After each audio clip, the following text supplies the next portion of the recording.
નમસ્કાર, ગુજરાત સિક્યોર ન્યૂઝમાં આપનું સ્વાગત છે। હવે જોઈએ આજના સમાચાર। અમદાવાદ જિલ્લા સેવા સદન કલેક્ટર કચેરી ખાતે જિલ્લા સંકલન સમિતિની ડિસેમ્બર મહિનાની બેઠક જિલ્લા કલેક્ટર શ્રીની અધ્યક્ષતામાં યોજાઈ। ધોળકા વિધાનસભાના વિવિધ પ્રશ્નોની કિરીટસિંહ ડાભી દ્વારા રજૂઆત કરી તથા જરૂરી વિકાસ કાર્યોના આયોજન અંગે હકારાત્મક ચર્ચા વિમર્શ સાથે જરૂરી સૂચનો કર્યા, જેમાં સરદાર સરોવર નર્મદા નિગમ વિભાગના અધિકારીઓને ખેતી માટે નર્મદાનું પાણી ઉપલબ્ધ રહે તે માટે તેમજ કેનાલોની નિયમિત સાફ સફાઈ કરવામાં આવે તે અંગે સ્પષ્ટ સૂચનાઓ આપી। સાથે આવતા ચોમાસાની સિઝન સુધીના સમયગાળા દરમિયાન ખેડૂતોને તેમની ખેતી માટે સિંચાઈનું પાણી સતત અને સુચારુ રીતે મળી રહે તે માટે આગોતરું આયોજન કરવાની જરૂરિયાત પર ભાર મૂક્યો।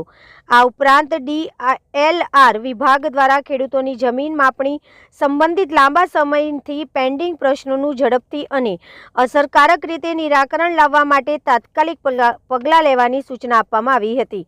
તેમજ ગુજરાત પ્રદૂષણ નિયંત્રણ બોર્ડ દ્વારા છેલ્લા 15 વર્ષથી વિસ્તારમાં આવેલા ગામડાઓ નેસડા, ભેટાવાડા, પાલડી વગેરે ગામોમાં કેમિકલ યુક્ત પાણી આવવા બાબતે યોગ્ય અને નિયમિત રિપોર્ટિંગ ન થતું હોવાની બાબતને ગંભીરતાથી ધ્યાનમાં લઈ આ મુદ્દે તાત્કાલિક અને કડક કાર્યવાહી કરવા માટે સ્પષ્ટ નિર્દેશો આપવામાં આવ્યા।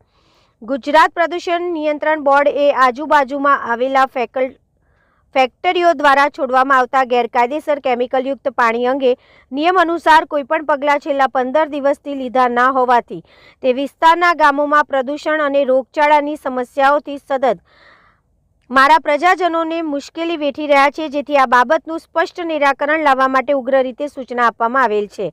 આ બેઠકમાં કલેક્ટર શ્રી અમદાવાદ જિલ્લા પોલીસ અધિક્ષક શ્રી સાથી ધારાસભ્ય શ્રી કનુભાઈ પટેલ, કિરીટસિંહ ડાભી, શ્રી બાબુભાઈ પટેલ, શ્રી હાર્દિકભાઈ પટેલ તેમજ વિવિધ વિભાગના અધિકારીઓ ઉપસ્થિત રહ્યા હતા। Reporter Ramesh Solanki, Gujarat secure news, Ahmedabad.